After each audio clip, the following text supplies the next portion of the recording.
उनकी निगाहों में सलाहुद्दीन अय्यूबी का जो बुत था वो टूट फूट गया। उस बुत में से एक अरबी शहजादा निकला जो अय्याश और बदगार था। पारसाई के लिए पर्दे में गुनाह का जुर्म हो रहा था। नाजी बहुत खुश था। सलाहुद्दीन अय्यूबी की खुशनुदी के लिए उसने शराब सूंघी भी नहीं थी। वो खेमे में बैठा मुसर्रत से झूम रहा था। उसके सामने उसका नायब सालार औरोश बैठा था। उसने नाजी से कहा, उसे कहे बहुत वक्त गुजर गया है, मालूम होता है हमारा तीर सलाहुद्दीन अय्यूबी के दिल में उतर गया है। मेरा तीर खता कब गया था? नाजी ने कहा लगाकर कहा, अगर ये तीर खता जाता तो फौरन यहीं टूट के हमारे पास आ जाता। तुम ठीक कहते हो। औरोश ने कहा, ज़कोई इंसान के रूप में तिलिस्म है। मालूम होता है कि ये लड़की हशीशीन के साथ रही है, वरना सलाहुद्दीन अय्यूबी जैसा बुत कभी न तोड़ सकती। मैंने उसे जो सबक दिए हैं वो हशीशीन के वहम व गुमान में भी न आए होंगे। नाजी ने कहा, अब सलाहुद्दीन अय्यूबी के हल्क से शराब उतानी रह गई है। नाजी को बाहर कदमों की हर्ष सुनाई दी। वो दौड़कर बाहर गया। वो ज़कोई नहीं थी, कोई सिपाही जा रहा था। नाजी ने दूर से सलाहुद्दीन अय्यूबी के खेमे की तरफ देखा।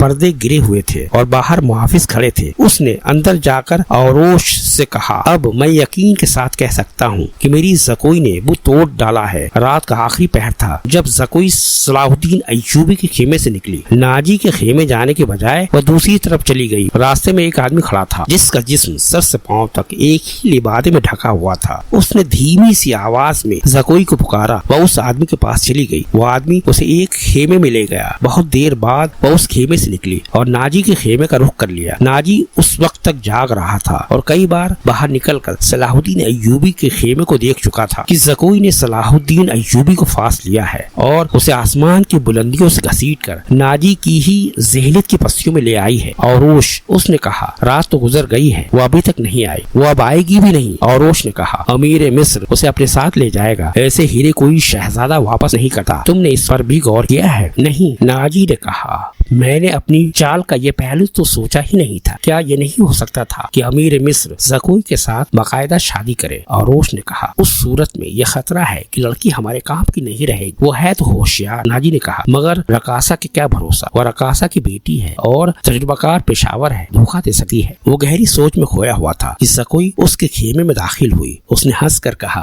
अपने अमीर के जिस्म का वजन करो और लाओ उतना सोना। आपने मेरा ये इनाम मुकर्रर किया था ना, पहले बताओ हुआ क्या? नाजी ने बेताबी से पूछा। जो आप चाहते थे। ज़कोई ने जवाब दिया, आपको ये किसने बताया था कि सलाहुद्दीन अय्यूबी पत्थर है, फौलाद है और वह मुसलमानों के अल्लाह का साया है? उसने जमीन पर पांव का ठूट मार कर कहा, वह उस रेत से ज्यादा बेबस है जिसे हवा के हल्के हल्के झोंके उड़ाते फिरते हैं। तुम्हारे हुस्न के जादू और जुबान के तिलिस्म ने उसे रेत बनाया है। औरोश ने कहा, वरना यह कमबख्त चट्टान था। हाँ, चट्टान था। ज़कोई ने कहा, अब रेतीला टीला भी नहीं। मेरे मुतालिक कोई बात हुई थी? नाजी ने पूछा। हाँ, ज़कोई ने जवाब दिया। पूछता था, नाजी कैसा आदमी है? मैंने जवाब दिया कि अगर किसी पर आपको एतमाद चाहिए तो वो सिर्फ नाजी है। उसने पूछा कि तुम किस तरह उसे जानती हो? मैंने कहा, वो मेरे बाप के गहरे दोस्त हैं। हमारे घर गए थे और मेरे बाप से कहते थे कि मैं सलाहुद्दीन अय्यूबी का गुलाम हूँ, मुझे समंदर में कूदने का हुक्म देंगे तो कूद जाऊंगा। फिर उसने मुझसे पूछा कि तुम बाइस्मत लड़की हो। मैंने कहा कि मैं आपकी लौंडी हूँ, आपका हर हुक्म सर आंखों पर। कहने लगा, कुछ देर मेरे पास बैठो। मैं उसके पास बैठ गई। फिर वह अगर पत्थर था तो मोम हो गया और मैंने मोम को अपने सांचे में ढाल लिया। उसने रुखसत होने लगी तो उसने मुझसे माफी मांगी। कहने लगा, मैंने जिंदगी में पहला गुनाह किया है। मैंने कहा, ये गुनाह नहीं, आपने मेरे साथ धोखा नहीं किया, जबरदस्ती नहीं की, मुझे बादशाहों की तरह हुक्म देकर नहीं बुलाया, मैं खुद आई थी, फिर भी आऊंगी। लड़की ने हर एक बात इस तरह खुलकर सुनाई जिस तरह उसका जिस्म उड़िया था। नाजी ने जोश मुसर्रत से उसे अपने बाजू में ले लिया और उस ज़कोई को खिराजे तहसीन और नाजी को मुबारकबाद पेश करके खेमे से निकल गया। सेहरा की उस पुरअसरार रात की कोख से जिस सुबह ने जन्म लिया वह किसी भी सहराई सुबह से मुख्तलिफ नहीं थी, मगर उस सुबह के उजाले ने अपने तारीक सीने में एक राज छुपा लिया था जिसकी कीमत उस सल्तनत इस्लामिया जिसके क़याम और इस्तेहकाम का ख्वाब सलाहुद्दीन अय्यूबी ने देखा और उसकी ताबीर का अज़्म लेकर जवान हुआ था। वो जिस्ता रात उस सहरा में जो वाक़या हुआ उसके दो पहलू थे। एक पहलू से सिर्फ नाजी और औरोश वाकिफ था, दूसरे पहलू से सलाहुद्दीन अय्यूबी का मुहाफिज दस्ता वाकिफ था और सलाहुद्दीन अय्यूबी, उसका सुराग रसा और जासूस अली बिन सुफियान और कोई तीन ऐसे अफराद थे जो उस वाक़या के दोनों पहलुओं से वाकिफ थे। सलाहुद्दीन अय्यूबी और उसके स्टाफ को को नाजी ने निहायत शान व शौकत और अकीदतमंदी से रुखसत किया। सूडानी फौज दो रवैया खड़ी सलाहुद्दीन अय्यूबी जिंदाबाद के नारे लगा रही थी। सलाहुद्दीन अय्यूबी ने नारों के जवाब में बाजू लहराने, मुस्कुराने और दीगर तकल्लुफात की परवाह न की। नाजी से हाथ मिलाया, अपने घोड़े को एड़ लगा दी। उसके पीछे उसके मुहाफिजों और दीगर स्टाफ को भी घोड़े दौड़ाने पड़े। अपने मरकजी दफ्तर में पहुंचकर वो अली बिन सुफियान और अपने एक नायब को अंदर ले गया और दरवाजा अंदर से बंद कर लिया। वो सारा दिन कमरे में बंद रहे। सूरज गुरूब हुआ, रात तारीख हो गई। कमरे के अंदर खाना तो दरकिनार, पानी भी नहीं गया।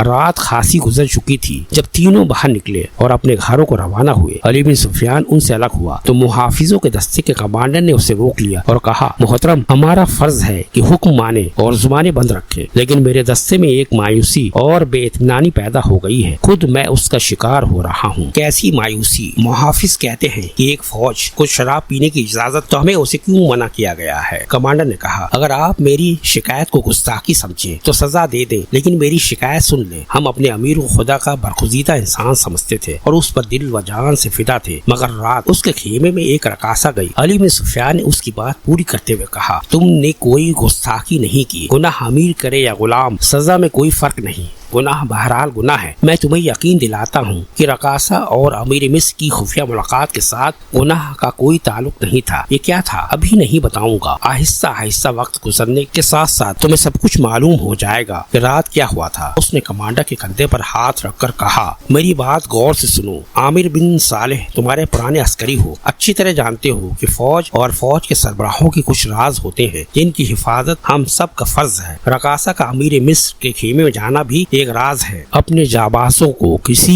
शक में न पड़ने दो और किसी से जिक्र तक न हो कि रात क्या हुआ था। अली बिन सुफियान की काबिलियत और कारनामों से यह कमांडर आगाह था, मुतमईन हो गया और उसने अपने दस्ते के शकूक को रफा कर दिए। अगले रोज सलाहुद्दीन अय्यूबी दोपहर का खाना खा रहा था कि उसे इत्तला दी गई कि नाजी मिलने आया है। सलाहुद्दीन अय्यूबी खाने से फारिग होकर नाजी से मिला। नाजी का चेहरा बता रहा था कि घबराया हुआ है और गुस्से में भी है। उसने हकलाने के लहजे में कहा, काबिल सद एहतराम आमीर, ये हुक्म आपने जारी किया है कि सूडानी मुहाफिज फौज 50,000 नफरी मिस्र की उस फौज में मुद्गम कर दी जाए जो हाल ही में तैयार हुई है? हाँ नाजी, सलाहुद्दीन अय्यूबी ने तहम्मुल से जवाब दिया। मैंने कल सारा दिन और रात का कुछ हिस्सा सर्फ करके और बड़ी गहरी सोच व विचार के बाद ये फैसला तहरीर किया है कि जिस फौज के तुम सालार हो उसे मिस्र की फौज में इस तरह मुद्गम कर दिया जाए कि हर दस्ते में सूडानियों की नफरी सिर्फ 10% हो। और तुम्हें ये हुक्म भी मिल चुका होगा कि तुम अब उस फौज के सालार नहीं रहे, तुम फौज के मरकजी दफ्तर में आ जाओगे। आली मुकाम, नाजी ने कहा,